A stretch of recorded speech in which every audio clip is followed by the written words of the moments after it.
connais les fausses bonnes idées? Quand tu te dis « Mais oui, je vais faire ce truc, ça va être super !» et puis après tu souffres pendant des mois derrière pour assumer ta décision. Moi j'en ai eu une, j'ai décidé de faire une rétrospective de la carrière d'Uwe Rosenberg. Un auteur qui est actif depuis 22 ans et qui a pondu, je sais pas, une soixantaine de jeux. Tant pis pour moi.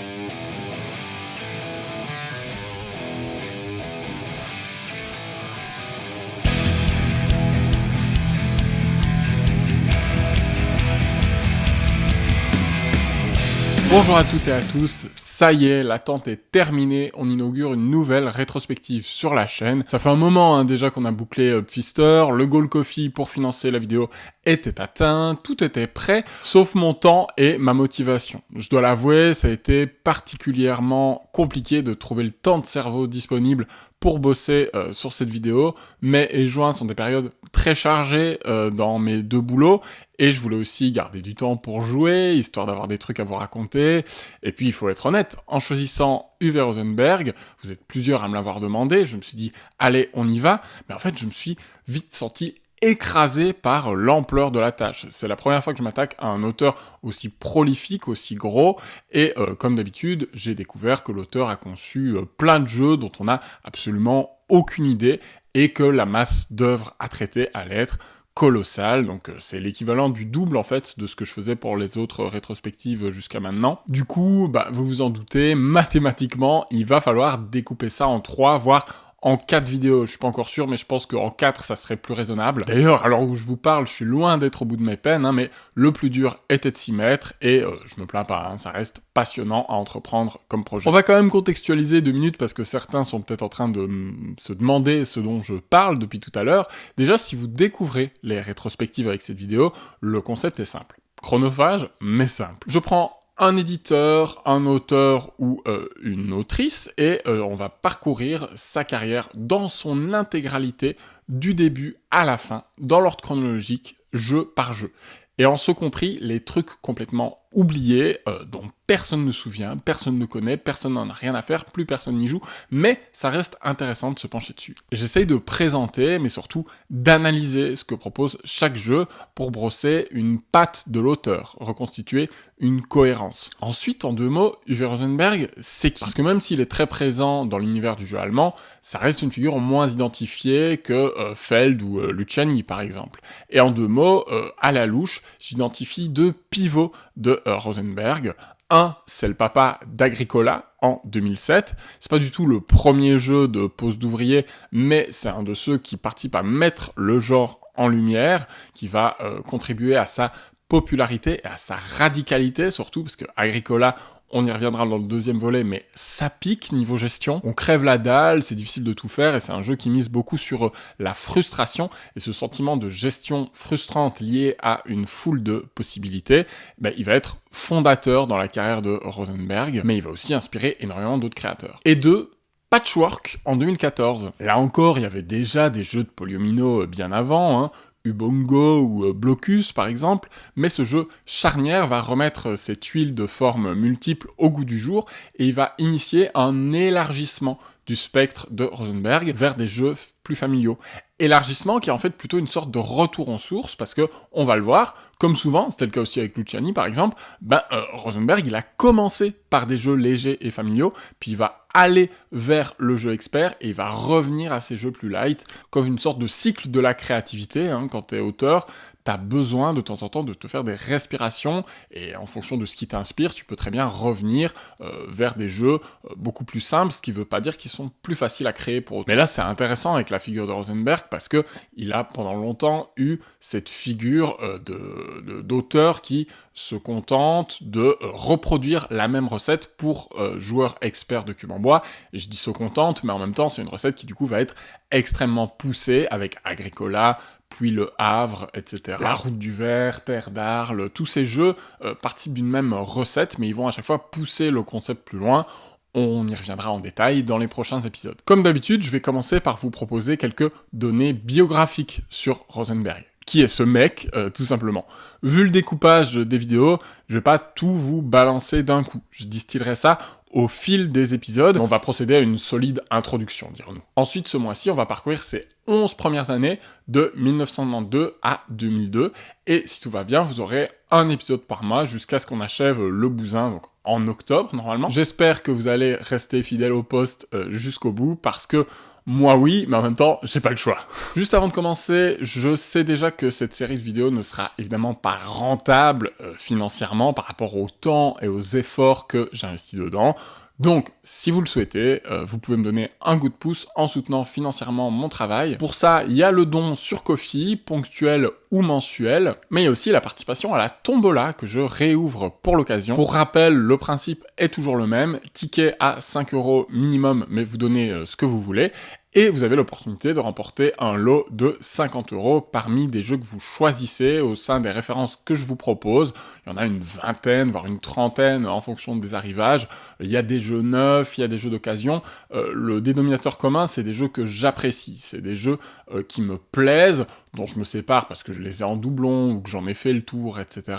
Mais voilà, c'est pas des fonds de catalogue, des trucs nuls que je vous refourgue. Et d'ailleurs, je vous donne de toute façon la possibilité de choisir. Donc normalement, vous trouverez votre bonheur. En tout cas, la gagnante de la première édition était plutôt ravie du choix qui lui était proposé. Sachez aussi, et ça c'est une nouveauté, que si vous devenez donateur ou donatrice mensuelle sur Ko-fi, à partir de 5 € minimum, je vous inclus automatiquement dans le tirage au sort de la tombola. Vous n'avez pas besoin de payer 2 fois, de faire un don et à la fois d'acheter un ticket de tombola. Vous pouvez faire d'une pierre deux coups en devenant donateur ou donatrice mensuelle, c'est plutôt cool. Vous pouvez aussi me suivre sur Instagram, faire un tour sur la boutique partenaire Golden Meeple pour leur acheter tout plein de jeux parce qu'ils sont formidables. Vous pouvez liker, partager, commenter cette vidéo, vous abonner à la chaîne, et si tout ça c'est fait, on est parti. J'ai acheté un piano, j'ai pas le temps d'en jouer. Mais c'est mon jour de congé et j'ai fini la vaisselle. Pourquoi pas vider mes tripes entre midi et 2? Ça fait tout juste 2 ans que tout est dans le... Uwe Rosenberg est né le 27 mars 1970 à Aurich en Allemagne, dans la région d'Ostfriesland. D'Ostfriesland, j'avais presque bien dit du premier coup. Il a commencé à s'intéresser à la création de jeux très tôt. D'après Board Game Geek, pendant qu'il était encore à l'école secondaire, il a conçu des jeux jouables par courrier, des parties épistolaires au coup par coup, comme on le fait pour les échecs ou le Go, par exemple. C'est l'ancêtre de Board Game Arena, finalement. Ces Play by Mail Games étaient un temps hébergés sur la plateforme Omido, mais malgré l'aide de la Wayback Machine qui permet de remonter sur les pages internet qui ne sont plus en ligne, j'en ai pas retrouvé la trace avec certitude, notamment parce que les auteurs de ces jeux ne sont pas crédités. Mais je suis prêt à parier que celui-ci, par exemple, intitulé « Randonnée sur la digue de la Frise orientale », est signé Rosenberg, tout simplement parce qu'il a pour thème sa région natale, Ostfriesland, donc. Bon, tout ça, ça reste assez amateur et à la marge, c'est plutôt un passe-temps de créer des jeux à ce moment-là, c'est pas encore une activité professionnelle. Il a fait des études de statistique à Dortmund, à près de 300 km de sa campagne chérie, et là encore, l'intérêt pour les jeux le poursuit. Après tout, le game design réclame souvent l'usage de statistiques ou d'autres pratiques mathématiques pour assurer l'équilibrage ou les probabilités. Et son mémoire sera d'ailleurs consacré à la distribution des probabilités dans le memory. Ok, c'est pas le meilleur jeu du monde, mais on est dans les années 90 et on n'a pas encore la diversité d'offres dont on jouit actuellement. Surtout, en 97, alors qu'il est encore aux études, il va sortir son premier vrai succès, édité par la firme allemande Amigo, Bonanza. Un jeu emblématique qui va bénéficier de dizaines d'extensions, je vous en reparle tout à l'heure. Au fil de sa carrière, Rosenberg va créer des jeux très éloignés. Rien qu'entre ces deux titres les plus connus, Agricola et Patchwork, il y a énormément de différences en termes de complexité, d'expérience de jeu, de durée de partie ou de thème, alors qu'il y a que 7 ans qui séparent les deux jeux. Car là où Patchwork est résolument abstrait dans sa proposition, même s'il évoque vaguement la couture, Agricola est profondément thématique et initie d'ailleurs un des axes majeurs de cette période de Rosenberg, la documentation et l'envie de créer des jeux sur des régions de manière très précise, avec une rigueur méthodologique complètement maboule. On en reparlera pour Terre d'Arles, avec ses goodies à collectionner à travers l'Allemagne.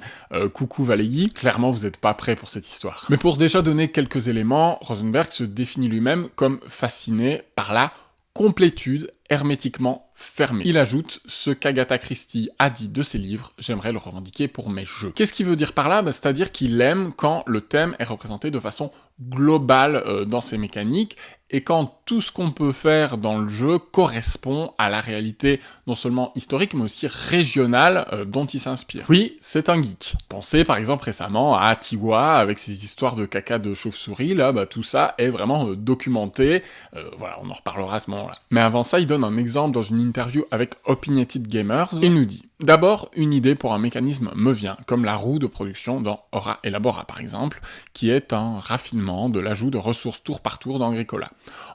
Ensuite, je choisis un thème et je m'assure que tout ce qui suit est adapté au thème. Oui, le thème joue un grand rôle pour moi, et je favorise les petits thèmes, le travail manuel, plutôt que l'industrie lourde.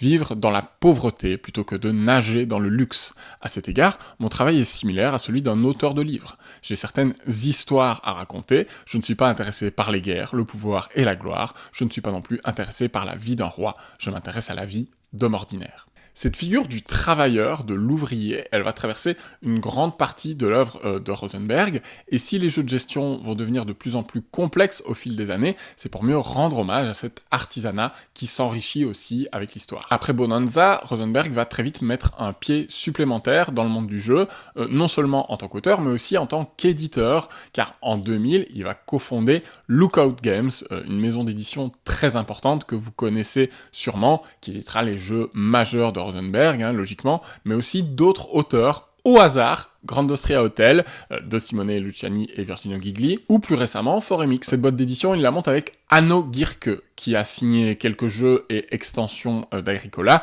mais il a surtout bossé pour Wizard of the Coast, la marque qui exploite Magic, et derrière Lookout Games, on retrouve aussi Marc-André Casasola Merkel, un auteur fantastique dont je vous parle souvent, notamment pour Attica et Talouva, et la fondation de Lookout Games, elle n'empêche pas pour autant Rosenberg de publier des jeux chez d'autres éditeurs, comme Cosmos ou Amiga. Il va aussi s'investir dans un studio de création à Dortmund, qui restera actif jusqu'en 2011. Aujourd'hui, il vit à Gütersloh, en Rhénanie du Nord, c'est une région d'Allemagne. Il s'est marié en 2007 et il a 2 enfants. Et le mec, c'est plutôt un vrai homme d'affaires, parce que Lookout Games, c'est pas la seule maison d'édition qu'il a co-créée, mais ça, on en reparlera dans un prochain épisode. Voilà pour ce premier aperçu de la vie du bonhomme, mais vous me connaissez, je vais aussi distiller d'autres infos, notamment issues d'interviews, au fil du décortiquage des jeux, et si vous voulez aller plus loin, je vous mets toutes les sources dans la description, comme d'habitude. On est parti pour attaquer les jeux, on va remonter dans le temps jusqu'en 1992, 5 ans avant Bonanza, qui n'est pas le premier jeu de Rosenberg, comme on le croit parfois. C'est parti pour Marlowe.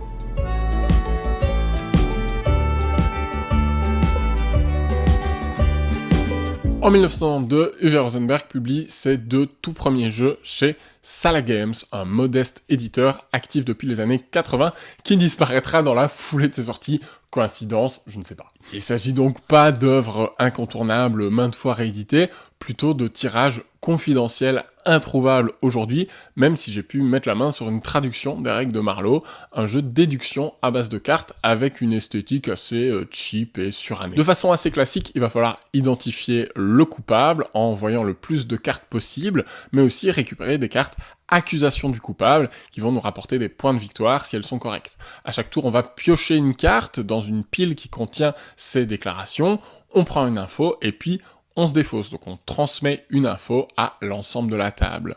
On peut aussi piocher des cartes enquête, ce qui va déclencher une phase d'investigation.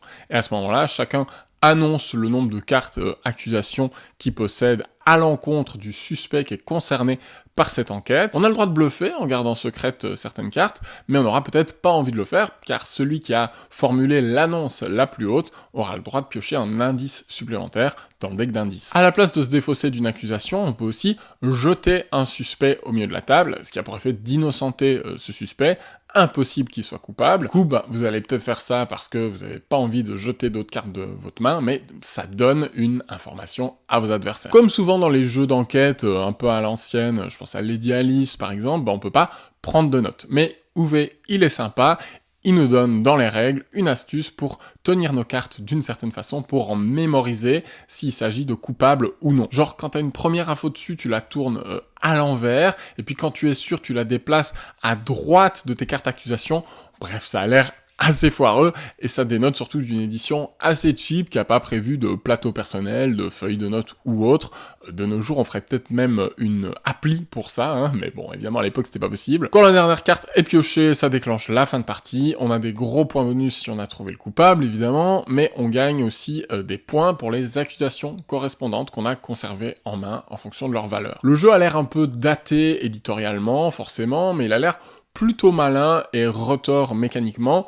Moi, j'adorerais en voir une réédition. Après, des jeux de déduction comme ça, c'est pas ça qui manque, mais moi, j'aime quand les informations sont partagées entre les joueurs et qu'il y a de l'interaction autour de ça. Je préfère cette méthode-là que quand on est vraiment en train de faire ses petites déductions dans son coin, chacun en prenant ses notes. Ici, les infos qu'on va partager, elles sont liées à de la gestion de main, donc il y a une dimension en plus qui crée une couche d'interaction supplémentaire. Marlowe, il est d'autant plus intriguant que Rosenberg, d'après mes recherches, ne touchera plus jamais au genre de la déduction, après, un genre qui était plutôt mal aimé à l'époque. La déduction, avant qu'on ait les algorithmes, etc., qui peuvent nous aider à faciliter le travail et à créer des machineries vraiment complexes, c'était un genre plutôt compliqué à investir, auquel quelques grands auteurs se frottaient épisodiquement. Je pense à Helmut Olli avec First Class, par exemple, ou Martin Wallace avec PI. Mais Uwe, il est vite passé à autre chose, et en 1992, il sort un autre jeu dont il se dit vraiment fier, un certain Times.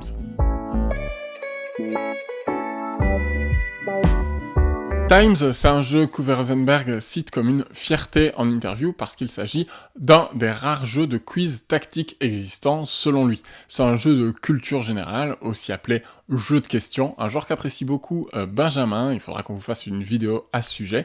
Mais là, il y a un twist bien avant TTMC du coup. À la manière d'un timeline, on détient des cartes qui représentent des époques et on doit s'en débarrasser le plus vite possible et le jeu va nous donner un événement, on va devoir estimer dans quelle période il se situe. Par exemple, je vous dis un truc débile, je pense que la Deuxième Guerre mondiale a eu lieu entre 1900 et 1968.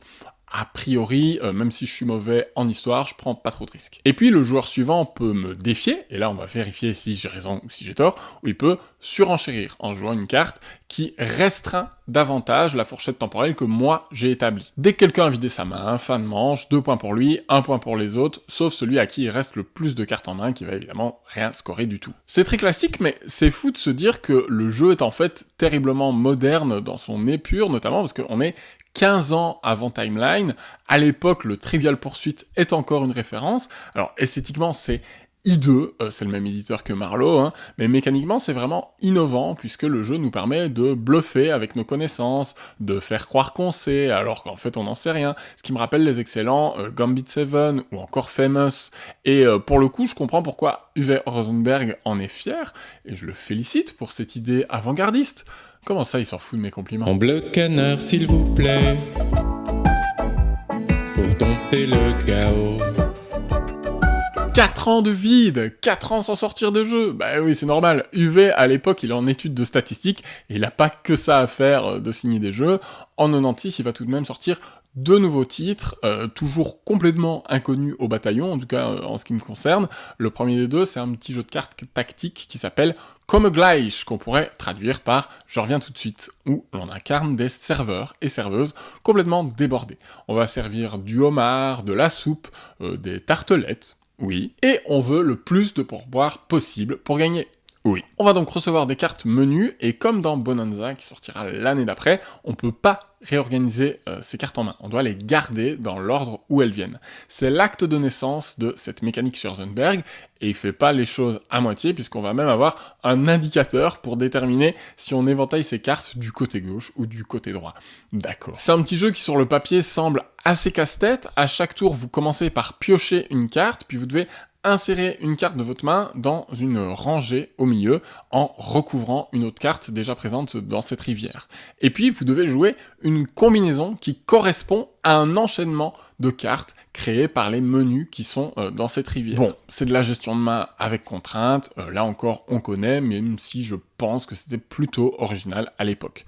Un élément intéressant, c'est que les autres joueurs peuvent suivre l'action du premier joueur. D'abord, ils peuvent piocher, déplacer ou défausser des cartes de leur main, et puis ils peuvent imiter la séquence initiée par le premier joueur s'ils en sont capables. Le but ultime étant de vider complètement sa main ou d'accumuler 10 cartes jouées devant soi, les deux vous donnent un pourboire. Dès qu'il n'y a plus de cartes pourboire dans la pile, celui qui en a le plus a gagné. Là encore, sans avoir joué, je suis partagé dans mon appréciation. Le jeu semble avoir une dimension assez moderne, avec cette mécanique de défausse sans réorganisation des années avant Kraskarirt, alias Caro Combo chez nous, ou Scout, et en même temps, ça a l'air d'être un casse-tête solo pas hyper passionnant et sans grande interaction, parce que on n'a pas d'infos sur ce que les autres ont en main pour les contrer, et on s'en fiche un peu de ce qu'ils font. A priori, le jeu précise que tous les adversaires peuvent jouer simultanément.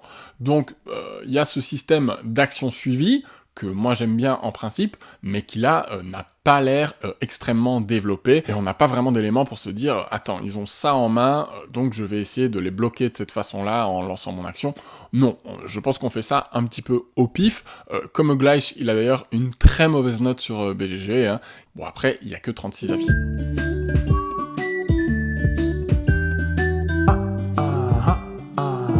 Deuxième jeu de 96 avant le plat de résistance Bonanza l'année suivante, c'est Lifetime. C'est nouveau un jeu de questions sans prétention, mais qui sort chez Amigo, qui éditera Bonanza l'année suivante. Dans Lifetime, vous devez estimer, attention, ça va être fun, la durée de vie de personnalités célèbres. Ouais! Retrouver sa date de naissance et de mort. Wouh! Ah là là, ces Allemands, y a pas à dire, ils savent s'amuser, franchement. Bon, là encore, c'est le concept de timeline. Pour initier un tour, on prend une personnalité, ses dates de vie et de mort sont au verso, le premier joueur les consulte et annonce le siècle de vie de la personne, et initie une séquence en jouant une carte dont la valeur est comprise entre ses dates de vie et de mort.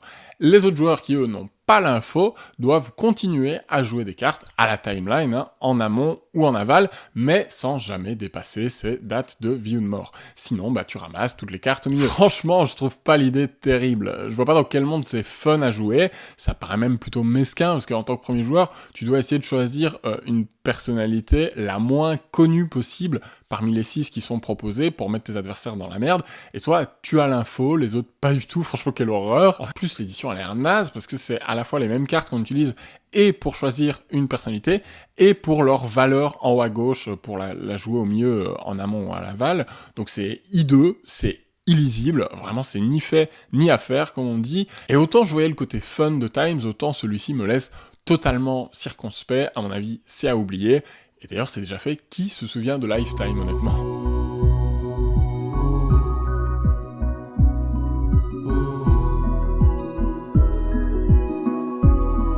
Ça y est, on y est, nous y voilà, après ces 4 premiers jeux un peu abscons, Bonanza, le premier vrai succès d'Orzenberg, probablement aussi son premier vrai bon jeu, on va pas se mentir, même si Marlowe avait l'air pas mal.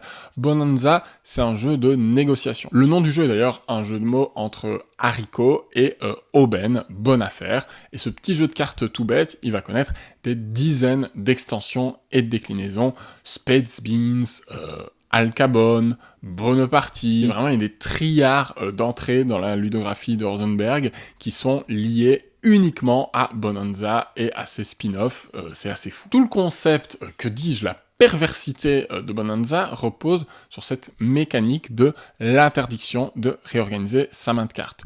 Vous avez des haricots de plusieurs variétés, certains plus rares que d'autres, et ils arrivent dans un ordre fixe.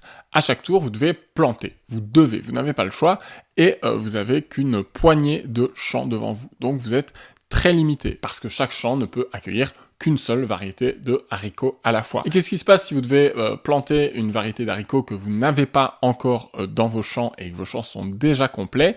Eh ben, vous vendez par 10. Ce qui est souvent très frustrant, car plus un champ contient de haricots, plus il rapporte de fric, et le but est évidemment d'être le plus riche. Ce qui est assez fascinant, c'est d'apprendre que l'idée de Bonanza est venue à Rosenberg en jouant à Civilisation. Pas celui de Sid Meier, hein, non, le jeu mythique de Francis XIII qui est sorti vers 1980. Rosenberg explique en interview qu'il a aimé la rapidité avec laquelle les joueurs échangent leurs cartes dans ce jeu et que ça l'a inspiré. Alors évidemment, la comparaison s'arrête là, en termes de complexité et de durée de partie, ça n'a rien à voir. Mais l'échange de cartes, si cher à Rosenberg, qui va avec la diplomatie d'un jeu de civilisation, c'est sûr, il est bel et bien là. Là, on arrive dans les jeux auxquels j'ai déjà joué, et même si j'ai fait qu'une seule partie de Bonanza dans ma vie, elle était vraiment mémorable. C'était avec mon ami Pierre, dédicace si tu me regardes, à Paris, avec aussi ma famille, hein, mon papa, mes frères, et je me souviens que Pierre, pour négocier, à un moment, il a mis du vrai pognon sur la table, genre un billet de 5 €, pour que mon père accepte son offre d'échange. On était tous hilars, c'était surréaliste, et vraiment, jamais j'oublierai ce moment que Bonanza m'a fait vivre. Alors pourquoi est-ce qu'on veut autant négocier dans Bonanza? Parce que comme je le disais, l'ordre de nos cartes est fixe, et que la seule façon de le changer, c'est d'échanger des cartes avec d'autres joueurs. J'ai ce haricot là qui arrive, qui m'ennuie, que j'ai absolument pas envie de poser quand mon tour revient, je vais tout faire pour le refiler aux autres, et l'enlever de ma main. Je veux récupérer une nouvelle carte, je veux virer celles qui sont dans le chemin et qui me gênent, voilà. Tout est permis, et les autres voient vite l'enjeu de certains échanges pour nous, ce qui les pousse à être intraitables. C'est très social, c'est très interactif au sens premier du terme, hein, c'est le marché, c'est la foire d'empoigne. Du coup, ça peut évidemment tirer en longueur, surtout pour un petit jeu de cartes comme ça. Moi, c'est pas un jeu que j'avais envie de posséder à la base, mais franchement, il est marquant. Il est marquant à la fois dans le monde du jeu, mais aussi dans la carrière de Rosenberg, puisqu'il marque un point d'orgue dans sa création de petits jeux de cartes, 10 ans avant de passer à l'Eurogame avec Agricola, mais on n'y est pas encore, hein, chaque chose en son temps. Et avant de franchir l'orée, j'aimerais remplir les numéros avec mes crayons colorés et ma guitare de paladin. L'année suivante, Rosenberg persiste et signe dans les petits jeux de cartes avec un jeu de pli, miam miam miam miam, sur le thème de la chasse. La mécanique me rappelle un peu Potage sauvage de Knizia, qui est sorti bien après, évidemment. Au début du jeu, on va choisir une carte de notre main et la placer comme bonne affaire. Au fil de la partie, on va essayer de récupérer un maximum de cartes correspondant à la valeur de sa bonne affaire. Donc si j'ai posé un 3 devant moi, je veux récupérer un maximum de 3. On est donc en concurrence ou non, en fonction de nos choix, avec les autres joueurs, et on n'en aura peut-être rien à faire de récupérer certaines valeurs, et on va en convoiter d'autres. Pour ce qui est des plis en eux-mêmes, c'est du classique, mais il y a un petit twist. Donc, comme souvent, on doit suivre la couleur qui est initiée par le premier joueur d'un pli, mais quand on n'en a pas et qu'on joue une autre couleur, on peut décider que cette couleur devient l'atout, ou non, en fonction de si on a envie de gagner ou perdre ce pli. Cette couleur d'atout, elle peut changer à chaque tour, hein, elle n'est pas du tout définitive une fois que quelqu'un l'a déclarée comme telle, elle ne peut juste pas, évidemment, être la couleur initiale, ce qui vous laisse quand même pas mal de latitude pour embêter vos adversaires et leur piquer pas mal de cartes qui les intéressent. Il y a aussi dans le jeu de super atouts, les offres spéciales qui battent toujours la couleur d'atout, vous l'aurez compris. Entre chaque manche, on va pouvoir se débarrasser des cartes d'une seule valeur pour éviter qu'elles ne scorent des points négatifs, sauf si on dépasse un certain seuil, et là les cartes négatives peuvent devenir positives en modifiant la valeur de notre bonne affaire, donc elles viennent remplacer la carte précédente. Par exemple, si j'ai chopé plein de 2, leur valeur négative s'annule et ils viennent remplacer mon 3 que j'avais placé en début de partie, donc on peut un peu retourner sa veste dans la partie en fonction des événements, c'est assez intéressant. Bref, c'est un jeu de pli avec des twists dans tous les sens, sur le scoring, sur l'atout, sur les cartes qu'on cherche à récupérer, et ça promet pas mal de crasse entre les joueurs qui vont se tirer dans les pattes, et puis le thème quoi, à base de grille-pain et de sèche-cheveux, parce que oui c'est de la chasse, mais de la chasse aux objets de valeur, mais c'est des objets du quotidien, donc je comprends pas vraiment, mais j'imagine que dans l'esprit de Rosenberg, tout ça est très clair. Bon, moi je découvre complètement que cet auteur a fait du jeu de pli, et évidemment ça me donne très envie. Ça sonne assez moderne hein, en fait, quand on regarde ça avec un œil d'amateur de jeu de pli en 2024, et pourtant ça date de 98. Ces rétrospectives sont finalement pleines de surprises. Et avant de tout commencer, j'aimerais revenir sur quelques points, et pourquoi pas les relier, pour laisser voir mon dessin. Bon, on a fait l'électroménager. Quel autre thème on pourrait trouver de bizarre? La pizza, bien sûr. Mamma Mia est relativement connu et réputé. Il paraît que c'est un chouette petit filler, très simple. On va récupérer des ingrédients, des champignons, des poivrons, des olives ou encore des ananas. Je ne porterai aucun jugement. Chacun démarre avec un paquet de 8 commandes de pizza à honorer le plus possible. On va pas chacun cuisiner ses pizzas dans son coin, mais bien de manière collective, à l'aide d'une pile commune d'ingrédients au milieu de la table. À notre tour, on peut jouer autant d'ingrédients qu'on le souhaite d'un même type, puis éventuellement une commande de notre main. On va ensuite compléter notre main à cette carte, le plus souvent en repiochant des ingrédients, mais on peut aussi choisir de repiocher des commandes dans son stock personnel. Attention, on doit choisir entre les deux, on peut pas à la fois piocher des ingrédients et puis une petite commande au passage. Et on continue comme ça, chacun à son tour. Lorsque la pile d'ingrédients au milieu est épuisée, on va dépiler les cartes ingrédients et commandes qui ont été jouées au milieu de la table dans l'ordre où elles ont été jouées, donc en retournant la pile et en l'égrenant petit à petit. Donc on étale les ingrédients joués en colonne d'ingrédients comme ça, et puis quand une commande est tirée, on va vérifier s'il y a assez d'ingrédients communs qui ont été joués en amont de cette commande pour l'honorer et cuisiner cette pizza. Si oui, ils sont défaussés, ces ingrédients, et le propriétaire de la commande l'encaisse, tout se passe bien, et sinon, le joueur en question peut éventuellement compléter sa commande avec des cartes de sa main s'il les a encore à ce moment-là. Mamma Mia est donc une sorte de jeu d'observation et de mémoire mélangé avec du tempo et de l'opportunisme, parce que tu peux observer que tes adversaires sont en train de mettre des ingrédients qui t'intéressent et hop, vite, les compléter avec des cartes de ta main et glisser une petite commande comme ça avant que eux ne puissent profiter des cartes qu'ils ont jouées. J'ai jamais joué, mais j'imagine qu'il faut rester bien attentif à ce que tout le monde joue, compter les excédents, et essayer de se placer au bon moment pour en profiter. Comme vous pouvez jouer qu'une seule sorte d'ingrédients à chaque tour, il faut bien réfléchir à ses priorités et ne pas aider involontairement les autres qui risquent de sauter sur l'occasion pour intercaler une commande et vous shipper vos denrées. Franchement, le jeu a l'air sympathique. Je suis pas sûr qu'il me plairait à première vue, avec cette composante de mémoire, mais voilà, je pense qu'il est assez connu. Si vous avez un avis, n'hésitez pas à me le partager en commentaire. Et moi, je pense que je vais quand même me laisser tenter par une petite copie en occasion qui traîne là.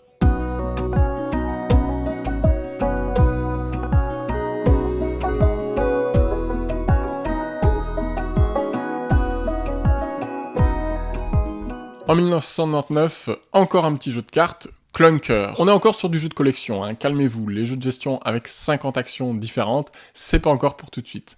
Rien à voir avec l'électroménager ou même la pizza, ce coup-ci, on collectionne des monocles, des diadèmes, des chaussures, oui, définitivement, on n'est pas encore dans la ruralité d'Agricola. On est sur du petit jeu de commerce, donc à chaque tour, on va choisir des bijoux dans notre main et les étaler devant nous, dans notre vitrine, notre zone de jeu devant nous, pour les présenter aux autres, à la façon des tuiles d'Isle of Skye, mais en inversé, parce que ici, on va d'abord pouvoir récupérer ce qu'on a placé chez soi, et ensuite seulement, on pourra aller acheter ce qu'il y a chez les autres. Chacun va commencer par récupérer une des cartes qu'il a devant lui, à tour de rôle, pour la stocker dans son coffre.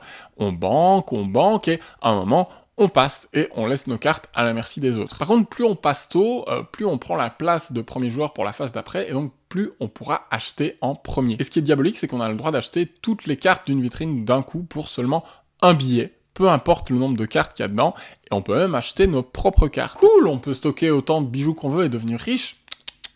Et évidemment pas, cher ami. Dès que vous avez 4 bijoux d'une même catégorie dans votre coffre, vous devez immédiatement les vendre.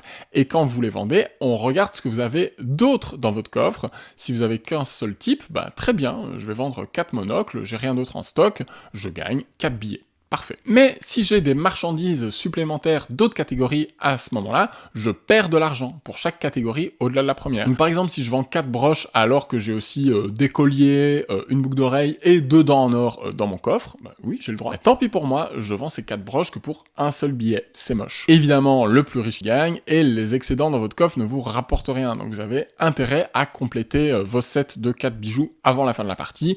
Vous voyez là toute la tension, la course, les petits dilemmes. Là où Bonanza contenait de la négociation avec des arrangements mutuels, ici on cherche avant tout à ce que les autres nous laissent tranquilles, à récupérer le bon nombre de bijoux au bon moment, ni plus ni moins, mais évidemment, ça se passe jamais comme on le voulait. J'ai jamais joué à Clunker, mais sur le papier, moi ça me branche bien, hein. Ça semble être le petit jeu de cartes Rotor pour passer un bon moment et queenédrage entre potes. Facile à expliquer, rapide à jouer, tendu à souhait, miam miam miam. Celui-là, je vais l'acheter.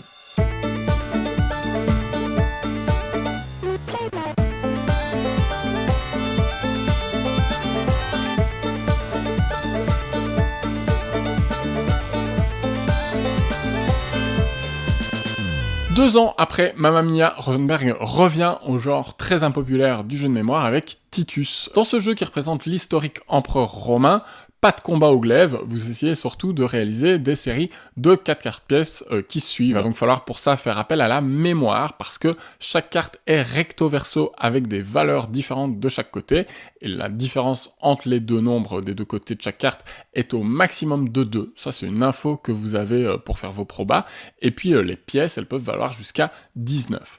À chaque tour, on va d'abord piocher la pièce du dessus de la pioche, avec la possibilité de l'échanger avec une pièce issue de la défausse de nos adversaires, si la pièce qu'on a récupérée ne nous convient pas. Attention, il y a une limite, on peut pas, en faisant cet échange, casser des séries consécutives entamées par nos adversaires, évidemment. L'échange ne peut se faire qu'avec une pièce qui est libre, qui est esselée, qui n'est pas encore dans une série. Quand nous, on complète notre série, on insère la nouvelle pièce à l'intérieur, et dès qu'on a 4 pièces qui suivent, ben boum, on récupère la carte point de victoire du dessus de la pile, sachant qu'elles sont évidemment de moins en moins lucratives, donc il y a une course, on veut être le premier à faire ces séries. Il n'y a pas grand chose de plus à dire que ça, hein, un petit peu comme dans Clunker, vous essayez d'avoir le bon nombre de pièces dans vos séries pour maximiser les gains, ça se termine à la fin de la pioche, celui qui a le plus de points gagne, voilà. L'aspect mémoire se situe dans les cartes qu'on va récupérer chez les autres, parce qu'on va aussi pouvoir en ramasser au sein des séries terminées par nos adversaires qui, elles, sont retournées face cachée, une fois qu'elles ont été scorées. Donc il va falloir vous souvenir des suites qui ont été jouées par vos adversaires. Ah oui, attends, celle-là, c'était 16, 17, 18, 19, donc si je prends la troisième, je chope une 18 qui vient compléter ma série. Bon, vous voyez l'idée. Ouais, moi autant je trouve le concept de Mamma Mia assez fun et limite attirant grâce à son thème et son petit côté léger, autant ici ça a l'air très cérébral, ça a un petit peu de manquer de folie, de fantaisie. Mais c'est normal, hein, le jeu du Rosenberg qui va marquer l'année 2000 est ailleurs. La nuit clouée au mur, la nuit nous tombe dessus, le jour nous monte sans mur, le jour si j'avais su.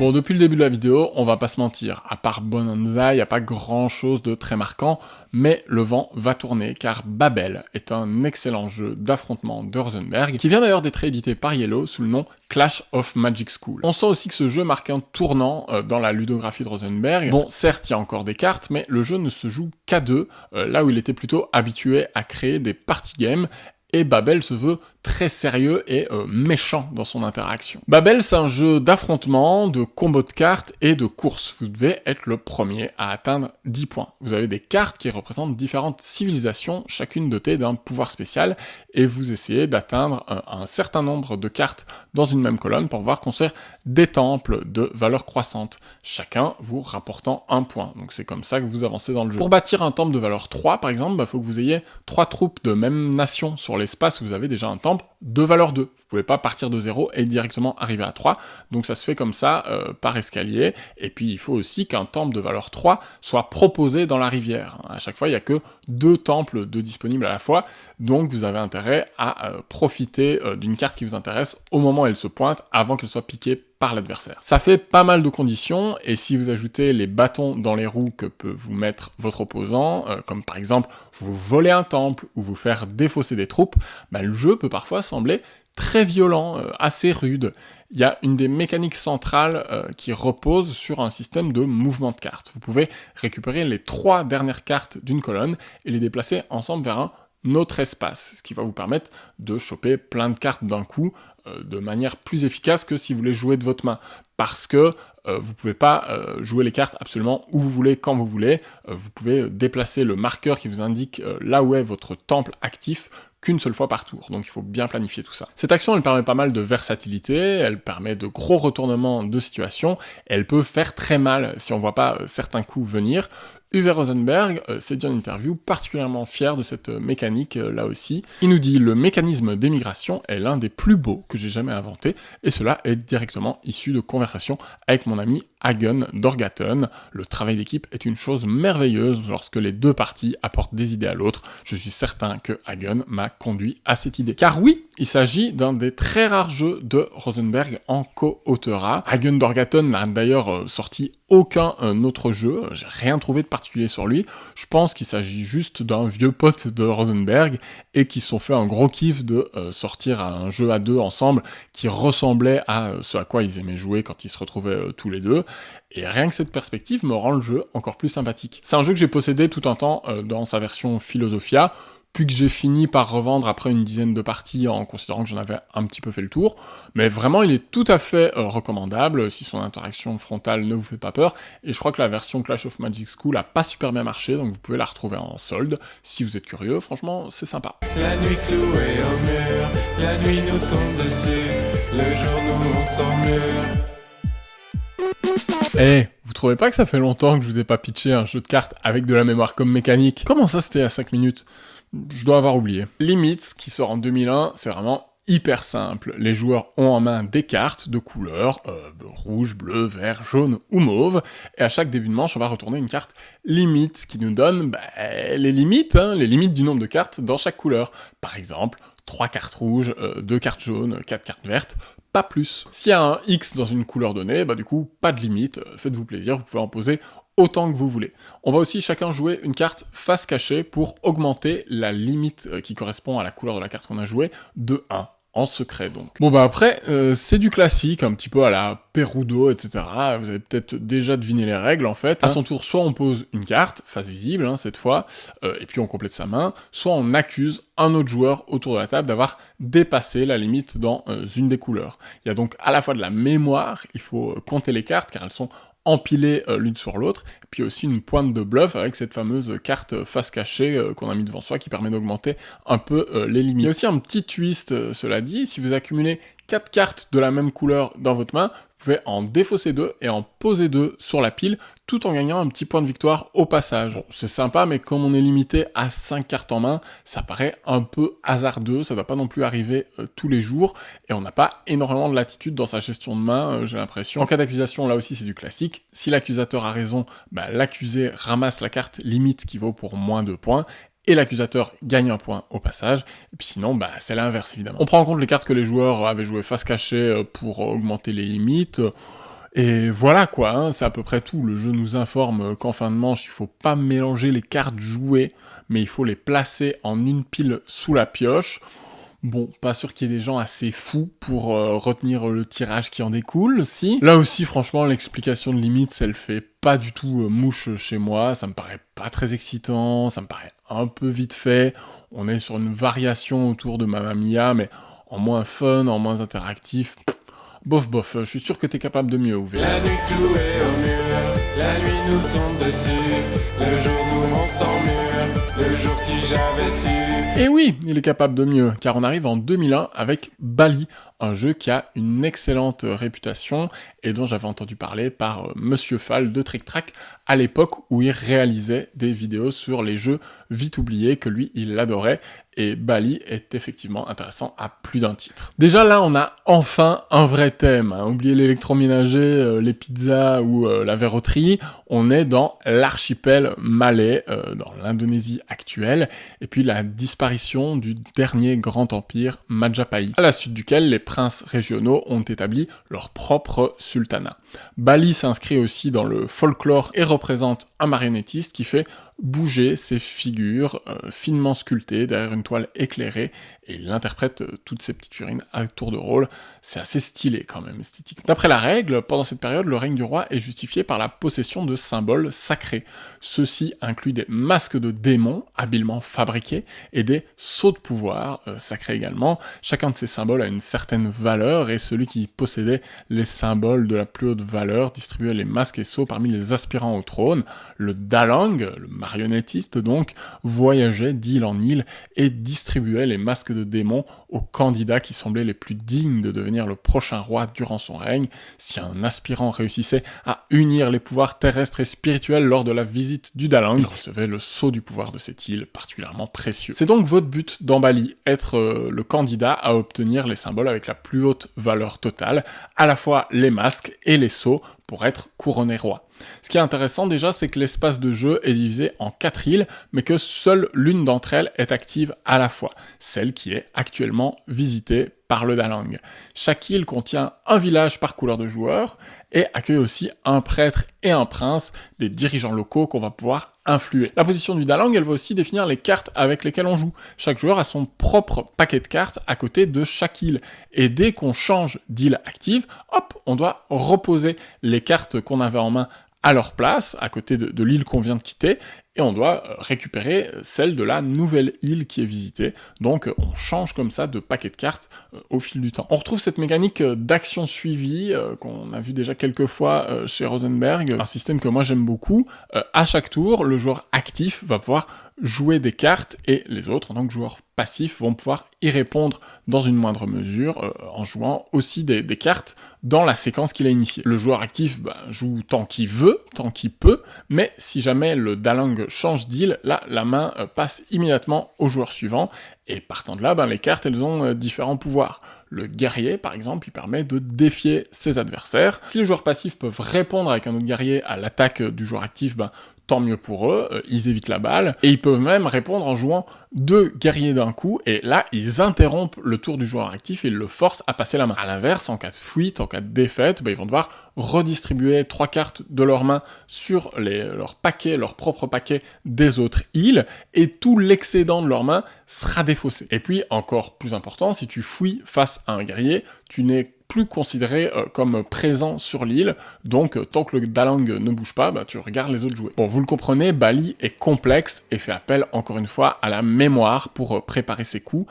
Si je me souviens quelle carte j'ai laissée sur quelle île, je serai mieux en mesure de planifier mes réponses, les moments où je vais mettre le paquet pour prendre le pouvoir. Les érudits, par exemple, me permettent de répartir 3 cartes de ma main sur les piles des autres îles pour renforcer mes tours à venir, comme les guerriers du coup, sauf que là tu dois pas te défausser de l'excédent de ta main, et il y a aussi les artistes qui te permettent de te défausser pour repiocher.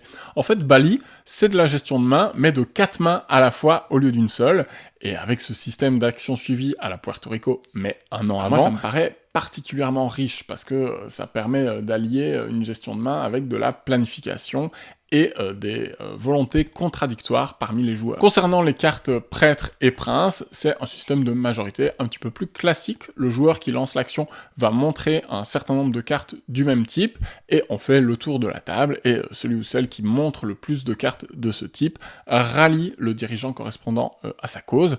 Si vous parvenez à avoir simultanément de votre côté le prêtre et le prince d'une même île, vous la marquez de votre sceau de pouvoir, et vous gagnez 3 points de victoire au passage.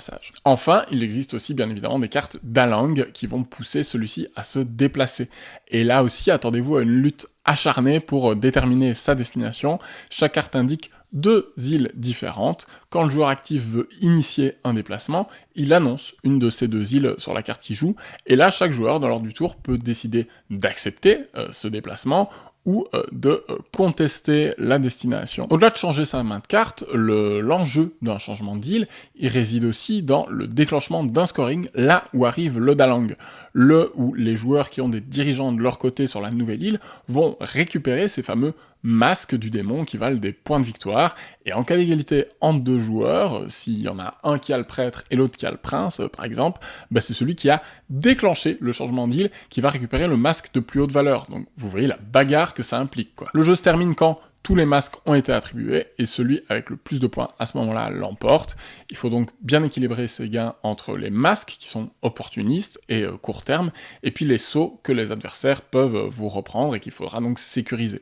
Je sais pas vous, mais moi cette présentation de Bali, elle m'a donné très envie d'y jouer. Et oui, les influenceurs sont leur première cible. Ce système de plusieurs mains simultanées, d'actions suivies, de majorité, de tempo, cette interaction forte, franchement le jeu a tout pour me plaire, je vais essayer de me le procurer, et au-delà de ça, je pense que Par la suite de Babel, on monte encore d'un cran dans la complexité, dans la richesse des pouvoirs de cartes et dans la notion de déplacement qui va avec. C'est-à-dire que par rapport à des jeux comme Bonanza, comme Mamma Mia, où on déroulait juste les cartes qu'on avait à jouer de sa main, bah ici, Rosenberg ajoute une dimension supplémentaire liée au déplacement, à la planification, qui donne aussi une grande interaction qui n'est vraiment pas pour me déplaire. On a vraiment dépassé le petit jeu de cartes qu'on joue en une demi-heure, on est sur une proposition plus cossue, plus cérébrale, qui va probablement le mener progressivement vers Agricola et consorts, mais ça ce sera pour le prochain épisode. La nuit clouée au mur,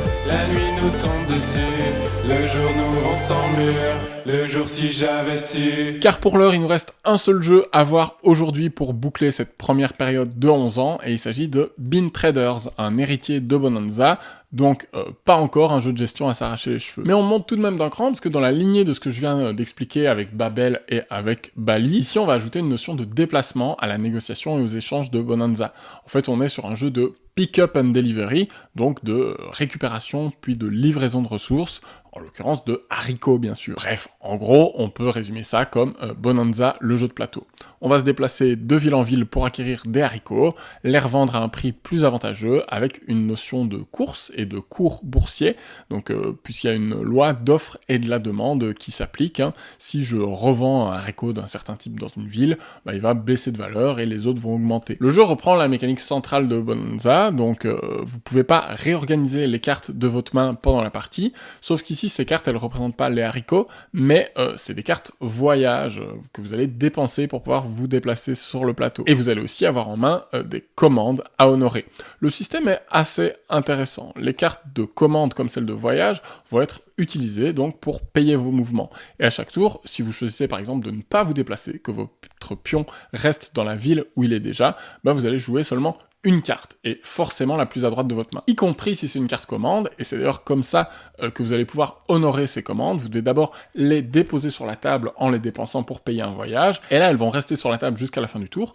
Si à la fin du tour vous n'avez pas honoré cette commande, tant pis pour vous, elle s'en va. Du coup, attention au timing, quand vous dépensez une carte commande pour vous déplacer, vous avez intérêt à avoir les bons haricots en stock, ou à compter sur les autres. Si à l'inverse vous choisissez de changer de ville, de vous déplacer davantage, bah vous allez jouer minimum 2 cartes, plus une supplémentaire par étape de votre voyage, ce qui va vider votre main. Parfois vous serez content, ça va vous permettre d'accéder à certaines cartes commandes par exemple plus vite en creusant votre main, en égrenant les cartes de droite à gauche, mais parfois ça va vous embêter parce que le timing ne sera pas bon, encore une fois. À part les cartes commandes qui restent sur la table, les autres cartes que vous dépensez pendant votre tour, elles reviennent à la fin de votre main, comme une sorte de système de tapis roulant. Et du coup, en achetant de nouvelles commandes, vous allez alimenter cette file de cartes, vous allez y implanter de nouveaux emplacements d'action, ce qui va la rendre plus riche, mais aussi plus lente à dérouler. Ce qui est intéressant, c'est que les cartes de voyage que vous dépensez, elles vont aussi avoir des effets. Certaines vont vous forcer à payer 20 thalers à la banque quand vous la jouez. Donc vous n'avez pas envie qu'elles reviennent trop vite, parce que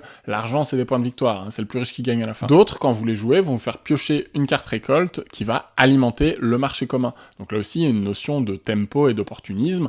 Vous avez envie de pouvoir acheter directement des haricots juste après avoir jouer une carte qui en amène de nouveau sur le jeu. Une fois que vous êtes déplacé, vous pouvez aussi inviter les autres joueurs à échanger avec vous, ce qui va vous permettre peut-être de compléter vos commandes. Mais contrairement à Bonanza, les haricots, ils ne viennent jamais dans votre main. Ils sont sur un petit plateau personnel qui est limité à 8 emplacements de haricots.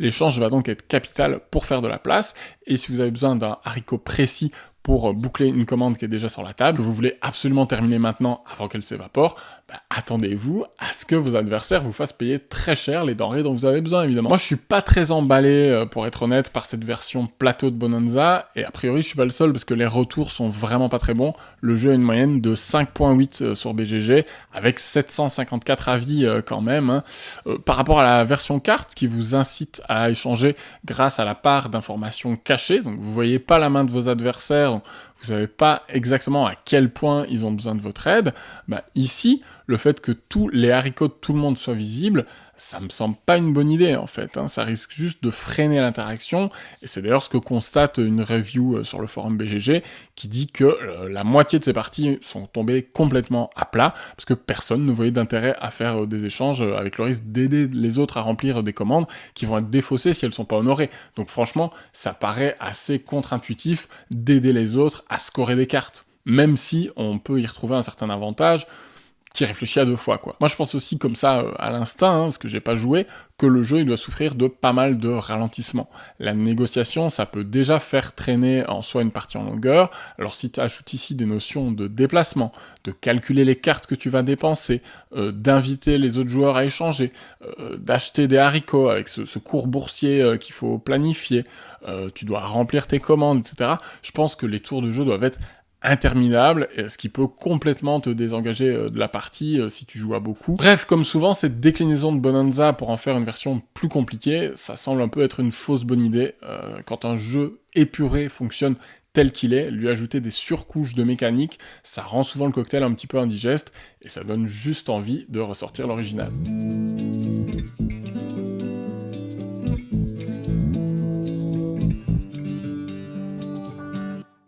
Voilà qui referme le premier volet de cette rétrospective, Uwe Rosenberg. Bon, on est loin d'en avoir fini, hein, il reste 3 épisodes à venir. J'espère que ça vous plaît, que vous allez continuer le voyage avec moi. Peut-être que vous êtes un petit peu déçus par ce premier épisode, parce que vous êtes tombés sur des jeux complètement inconnus et pas les gros titres auxquels vous vous attendiez. Même s'il y avait Bonanza, Babel, Bali qui surnagent un petit peu.